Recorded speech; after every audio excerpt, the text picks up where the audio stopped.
My viewers have spoken. It looks like you guys would overall prefer I continue my current save file in Pikmin 4 on this channel. However, several people said that they wanted to hear my thoughts on the parts I've played. That's a great idea! Not only should it serve as an introduction to get us all on the same page, but I hope it helps make up for the fact that I won't be starting a new save file for my Let's Play. After all, my goal is for all of us to enjoy the continuation together. What's up, Buttercups? My name is Scaletree, and before I begin officially uploading Pikmin 4 gameplay, I wanted to do more troubleshooting, but also catch everyone up to speed on my thoughts so far. For reference, in case you're coming directly from my Louis video, I've 100%ed both the Sun-Speckled Terrace and the Blossoming Arcadia. I've unlocked, but haven't touched, Serene Shores and Night missions, so everything from there will be new to me. The only spoilers I know are that Louis is in Pikmin 4. Hell yeah! And he gets treasure hoard entries at some point. It also sounds like he's causing trouble again. However, the details are unclear, and I'd prefer it stay that way. So please, no spoilers. If you'd like me to go more in depth on a certain subject, feel free to leave a comment.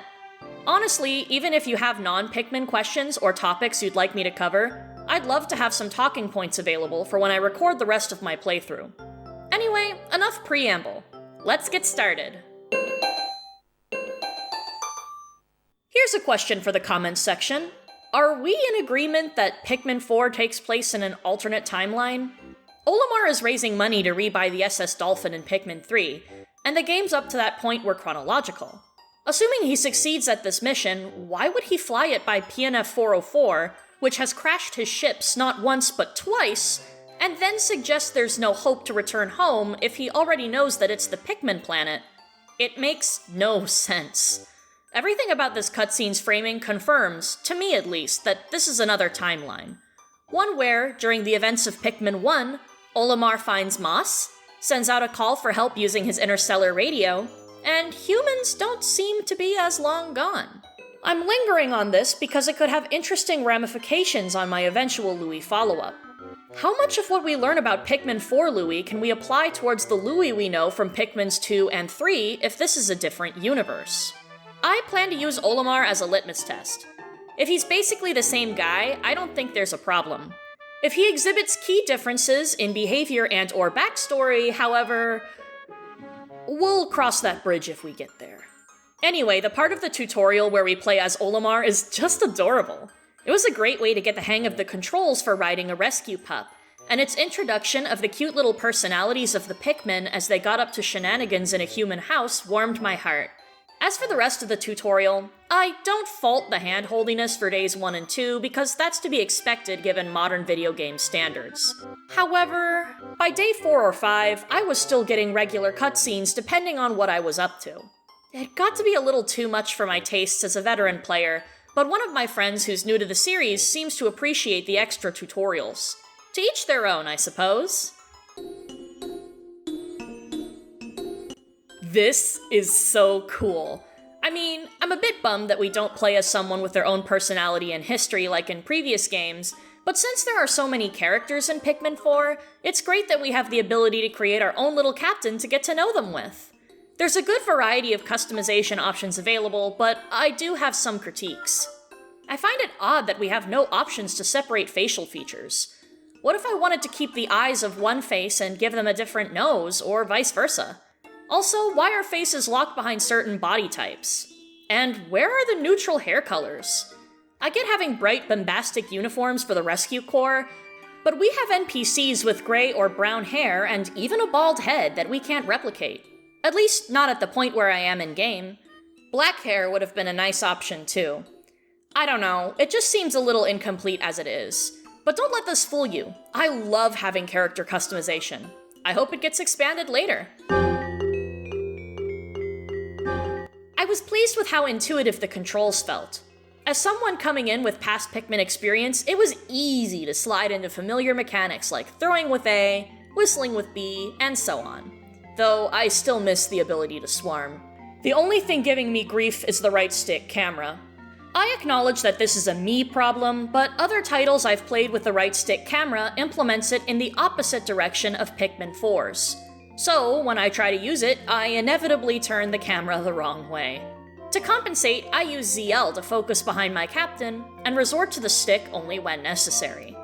Like I said though, that's a me problem. I'm not blaming Pikmin 4 for my shortcomings. As for the HUD, while I miss the cute bubbly style of Pikmin's 1 and 2, I have to pay respects for how clean and non-obtrusive it is, even with the optional add-ins. In particular, I want to shout out the daytime dial in the upper left corner. It's a solid way to consolidate the timekeeping system into a more condensed space. For me, it's quicker to tell at a glance how far I am through the day, and it being a dial reminds me of how the sun rises and sets. It also means less clutter at the top of the screen, so we can get clearer views of the scenery. Overall, quite nice. I won't lie, I was so skeptical about Oatchi because I was worried about how he'd affect game balancing. However, now that I've gotten the chance to play Pikmin 4, I'm relieved to announce that his upgrade curve so far has been pretty reasonable.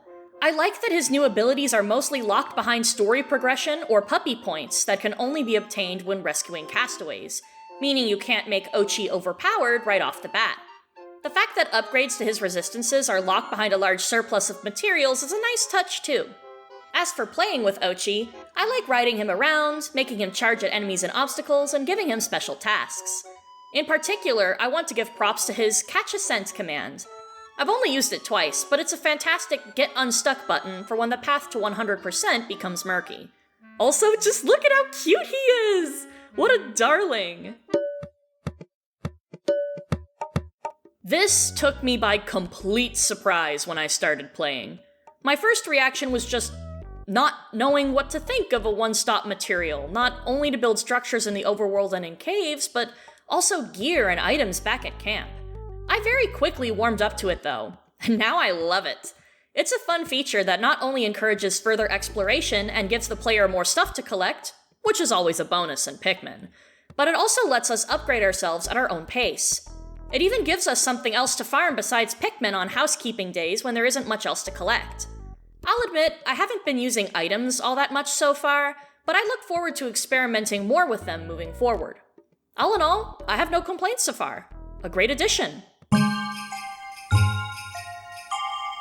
Thank goodness that they stay at a structure once they finish building. Massive quality of life improvement there. Sorry, I had to say that first. So far, the types of Pikmin I've encountered, in order, are red, ice, yellow, blue, and rock. Based on the trailers, I know that glow Pikmin are used in the night expeditions, but since rock Pikmin are here, I'm willing to bet that winged Pikmin also made it in. Anyway, Pikmin's actions have so far been pretty much the same as in past games, but with better AI. All well and good. In addition, I like that Pikmin can come with your captain by climbing walls or passing through bars to places where Oatchi can't go. It makes for more strategic variety a player has to contend with. I do, however, want to talk Ice Pikmin. Since I'm doing a casual playthrough and not a self-imposed challenge, I often try to have them in my party because they're so reliable. Perhaps too reliable?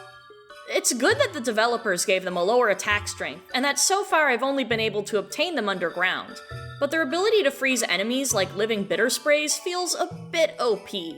In fact, when the Kingdom of Beasts cave in the Blooming Arcadia recommended only red Pikmin, I deliberately put 10 reds away and replaced them with ice because I had a feeling I'd want them. And I did. There's an argument to be made that the balancing is still fine because the Onion will only allow 3 types of Pikmin on the field, so having even a few ice Pikmin for contingencies means sacrificing a potentially more useful type for an area. Fair enough. Although, this is a change that I'm still not sure how I feel about. I don't hate it, but I don't love it either. Speaking of the Onion, the new maximum Pikmin limit is a feature I really like. I love scouring places for Flarelix to increase my maximum Pikmin on the field, and I think it adds an additional layer of balance and strategy so that the difficulty curve feels more natural. I'm a fan. It's no surprise that the game is gorgeous. The Sun-Speckled Terrace and Blooming Arcadia overworlds radiate natural beauty. I have no complaints about treasure, cave, or enemy locations on these maps either, although I may need to sue Nintendo over the heart attack I got from a creeping chrysanthemum jump scare. Both maps have been wonderful to explore, and I'm a big proponent of the ability to instantly move base to new areas at the player's convenience. It's a feature that I never considered, but now that I have it, I wonder why it wasn't implemented earlier. It's that good. Also, as a huge Pikmin 2 fan, seeing caves come back brought so much joy to my heart. I love the variation and strategy that comes with caves, where the limiting factor becomes Pikmin and not time. Although, I must say, it is an improvement that time on the overworld still passes, even if slowly, while spelunking. Encountering wild Pikmin in caves, even when you don't have an onion for them, and then being able to keep them, is a stellar addition. I also love the ability to check at any time how much of a sub-level you've completed, so 100%ers like me don't have to worry so much about forgetting something. So, I have a theory about leaflings and their obsession with Dandori. I'm not sure if it's a unique one, but I want to see if I can get more supporting evidence for it as I play, or if it gets refuted by something later in-game. I won't talk about it here in case I get enough evidence to make a theory video in the future, but I figured I'd at least tease it now. In other news, Dandori Challenges and Dandori Battles are monumentally fun. I normally hate high-speed time trials in games because they make me anxious, but Dandori in the first 2 areas have been a rush. My one nitpick is that I wish I could turn off split screen for Dandori battles with the leafling I've lovingly dubbed Nolamar. Not much else to say. I like them. Thank goodness they brought both of these back. One of the major charms of Pikmin games, for me at least, is perusing this text and getting a sense of how our alien friends perceive the creatures of PNF 404 and the items they collect. Schnauz and Dalmo both have entertaining entries for the Treasure Hoard and Piklopedia, respectively, though I'm curious to see who else gets a chance to write some. I know Louis eventually gets entries in the Treasure Hoard, and I assume Olimar will too. But will there be anyone else? I'm not sure about the Piklopedia, but I hope to see Olimar and Louis' entries there too. Speaking of the Piklopedia, I stumbled upon its new feature by accident. The one where you can engage in combat with an enemy you've previously encountered with an unlimited number of Pikmin in any of the types you've unlocked. Can I just say that's a phenomenal addition?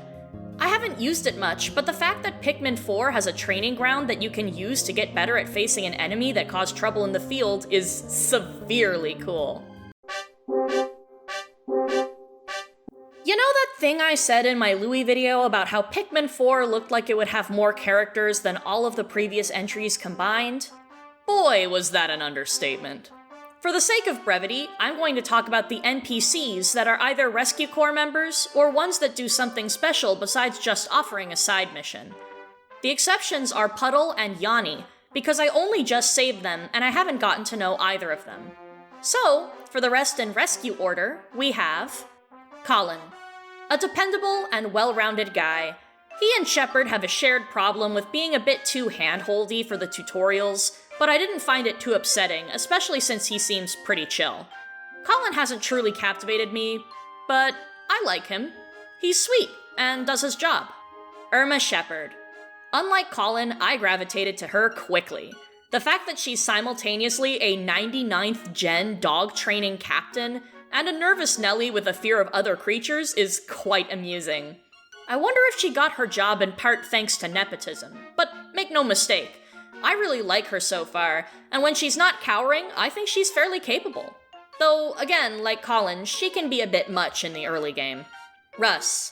I have a soft spot for characters blinded by the allure of science. Russ's enthusiasm is contagious, and I cracked up when he was too focused on a tilted table to show concern or relief for Dingo once he was rescued. Not super captivating so far, but again, I like him. Also, his dad joke about having things down to a science pleased me. Schnauz.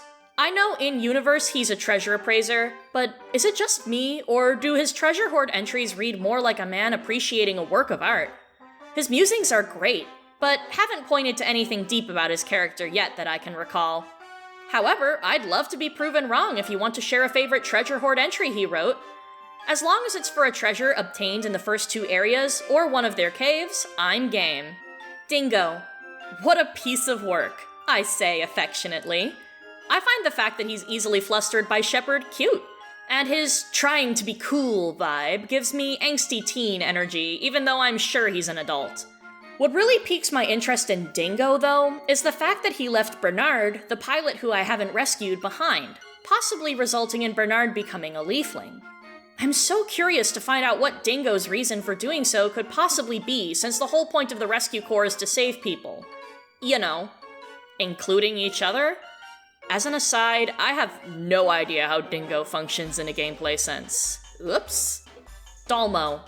This guy is in the same boat as Schnauts, though I like him a bit better by default. His cutesy Piklopedia observations are painfully relatable to me, as a fellow fan of funky alien beasts. Like his treasure-appraising counterpart, I don't think his entries so far point to anything deeper about his character, but if you have a favorite entry he wrote for a creature you can find in the first 2 areas or one of their caves, I'd love to hear it. Whew! I think I lightly touched on my main thoughts about Pikmin 4 so far. Once I'm done troubleshooting, I'll begin posting my playthrough as episodes on my channel, though I'll likely stagger them with episodes of another game series or the occasional non-gameplay analysis video to keep things interesting. With that, I believe we've reached the end of this video. If you stuck around this long, thank you for listening, and I hope you enjoyed my content. If you liked this video and are interested to see more, I'm sure you know what to do. In the meantime, I've been your hostess Scaletree, and I hope to see you around. Bye guys!